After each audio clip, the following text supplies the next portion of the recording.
Both of these teams have already clinched a berth in the NorCals, but only one will leave tonight as NCS champion. When I got this game, I realized that it's going to be a pretty quick game, and not because it's just going to be a blowout, but both of these teams love to run the football. However, the event staff gave them no response when they asked why they were getting kicked out, and they were escorted down the ramp and out the back of Mizzou Arena. Or he could just sit out next year completely and prepare for next year's NFL draft. However, his time as a Missouri Tiger is over. And he said, we've really picked up our defensive intensity. We've made teams very uncomfortable, and it's led to a lot of easy buckets on the other end. When I asked Gabe Vargas why he liked the game of basketball, he told me it's kind of like chess. You need all these sorts of pieces to make all these moves to get to your final goal.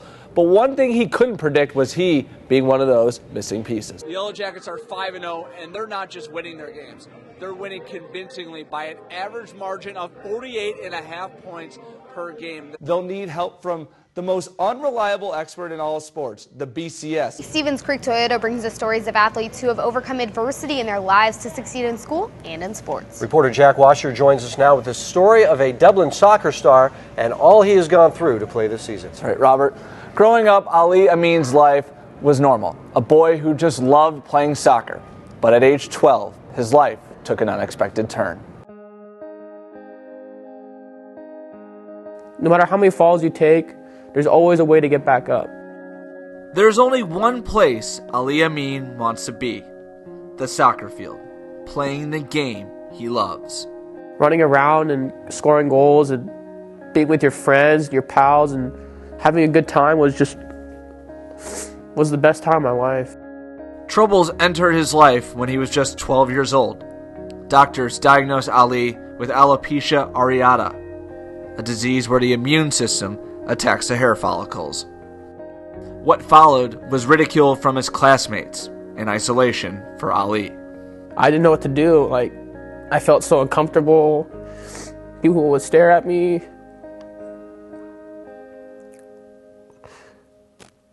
And people would just assume that I'm some kind of freak. Ali's struggles continued when doctors diagnosed his mom with sarcoma cancer, a soft tissue cancer, putting her in a fight for her life. This cancer was really bad, and she was doing whatever she could to survive it. Just before his 13th birthday, Ali's mother passed away. Ali moved in with his older sister Ariel. She became the mother figure in Ali's life. However, in March of 2012, troubles returned.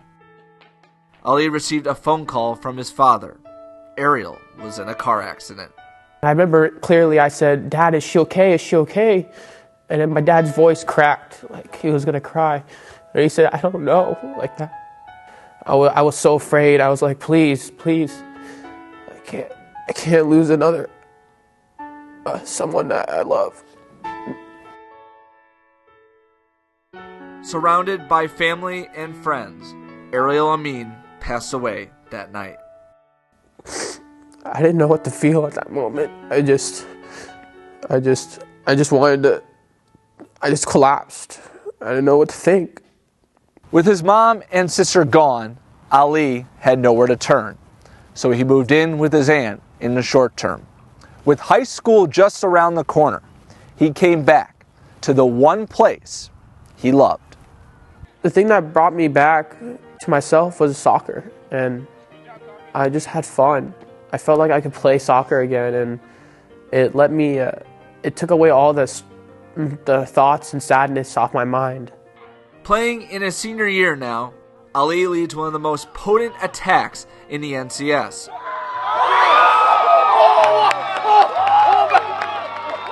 What was once a kid isolating himself from his peers, let's go! Is now a leader. Don't be front, son, no seeds on the bun. We be up in this drive. Saved by the game he loves. He had to fall twice in life, but really the important thing is how he picks himself, because that's going to define Ali, not the fall. The theme this year is no regrets, and that came directly from Ali. Play with no regrets, and that's him. He's back.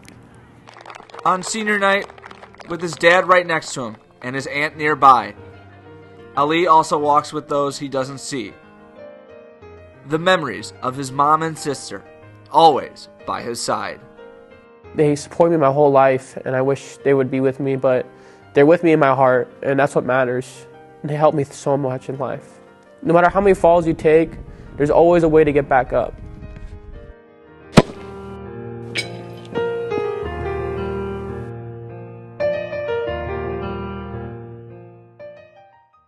Yes, you can get up, Ali. Well said. Really, the big thing about the story is that Ant has been so instrumental in his life, moving to the Dublin area to take care of him after his sister passed away. He now lives with his father, but still has a very strong relationship with his aunt, so big shout out to her. Each week, Stevens Creek Toyota brings us stories of athletes who have overcome adversity in their lives to succeed in school and in sports. Joining us now is Jack Wascher with the story of a California high school soccer star and his inspirational road to recovery. Thank you, Robert. Davis Bullock admits there was a time when he thought he'd never step onto the soccer field again, but he's back.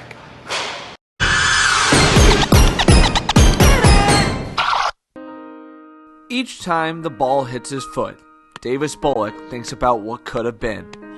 The senior striker for California High School started playing soccer at age 6, and nothing was going to stop him from playing. It's a distraction from everything else going on in the world, and it just it keeps my mind off things. It's just a huge part of my life and who I am. An even bigger distraction hit his life towards the middle of his junior year, when Davis got sick. He does get sick quite often. He's got allergies, and so he's kind of prone to getting sick, but it just carried on, and so to the point where we said, well, we got to go to the doctor and do something. January 9th, 2015. Doctors diagnosed Davis with stage 4 non-Hodgkin's lymphoma, a type of cancer not normally found in kids his age. What Davis didn't realize is his fight was just beginning. 2 weeks after the diagnosis, he had what should have been a routine surgery, but a complication almost cost him his life. When he was in there, we just felt like his life he was just barely hanging on. And that was tough. He was on a respirator. It was devastating to see him like that, and to see, we were truly devastated. It was a very difficult time. Very difficult time. Those few days of just kind of feeling helpless and not sure if I was even going to be able to come back strong enough to fight the cancer after that. But in January of 2015, Davis started chemotherapy. 4 months and 7 intense rounds of chemo later, Davis received word from the doctors. There was no sign of any cancer detected, and that's when I could kind of finally just celebrate,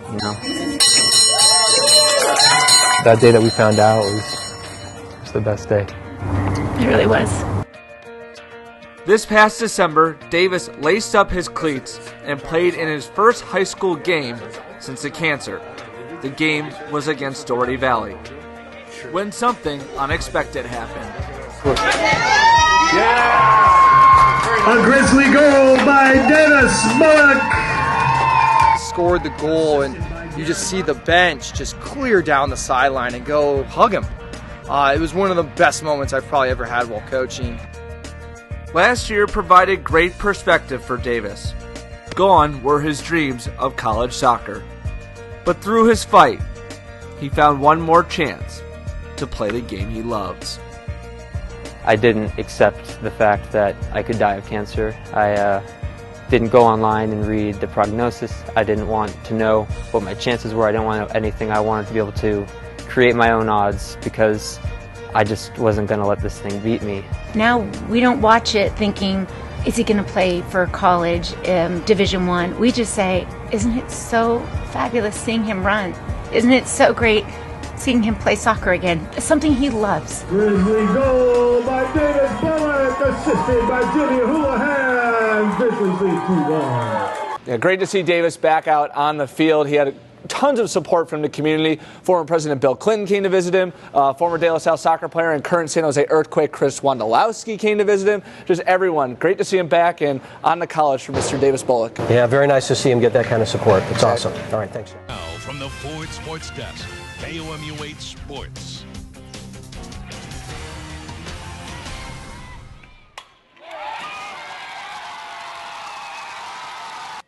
All right, more on that crazy finish in a moment. Wild day in Missouri sports. So first of basketball, Kim Anderson is a legend in the state of Missouri. Born in Sedalia, he played under Norm Stewart at Missouri, where he won the 1977 Big 8 Player of the Year with the Tigers.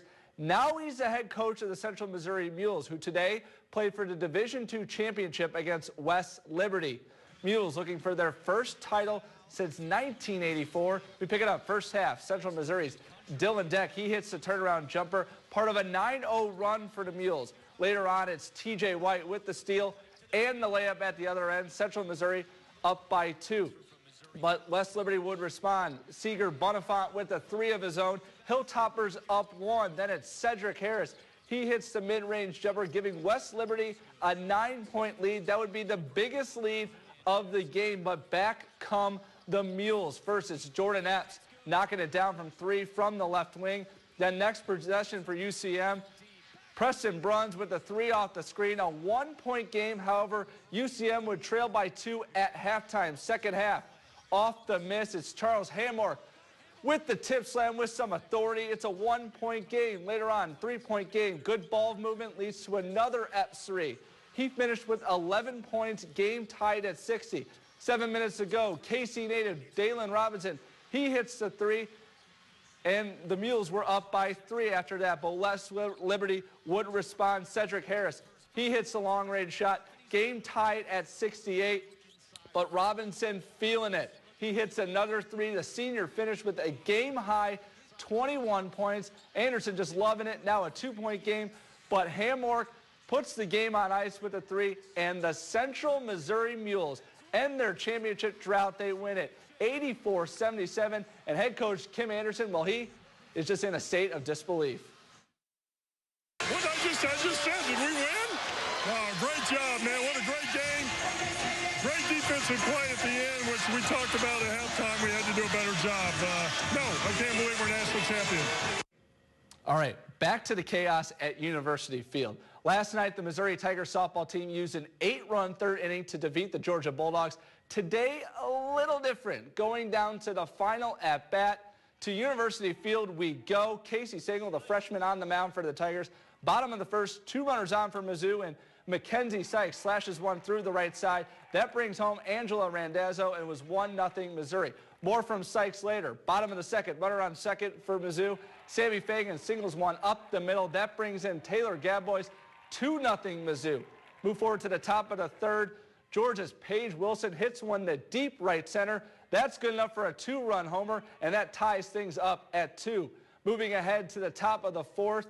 Runner on third for Georgia, and they're going to get the sacrifice fly. Mackenzie Sykes throw just a bit late. Bulldogs would go up 3-2, and that would be the score all the way until the bottom of the 7th. In the 7th, Taylor Gadbois leads off with a chopper over to shortstop's head, and then she steals second. She's a tying runner on second.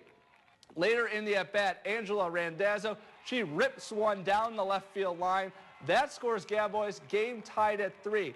Then, with runners on first and second, I said Sykes would do something, and here it is. How about a 3-run walk-off homer? Mizzou scores 4 runs in the bottom of the 7th. They win in walk-off fashion, 6-3.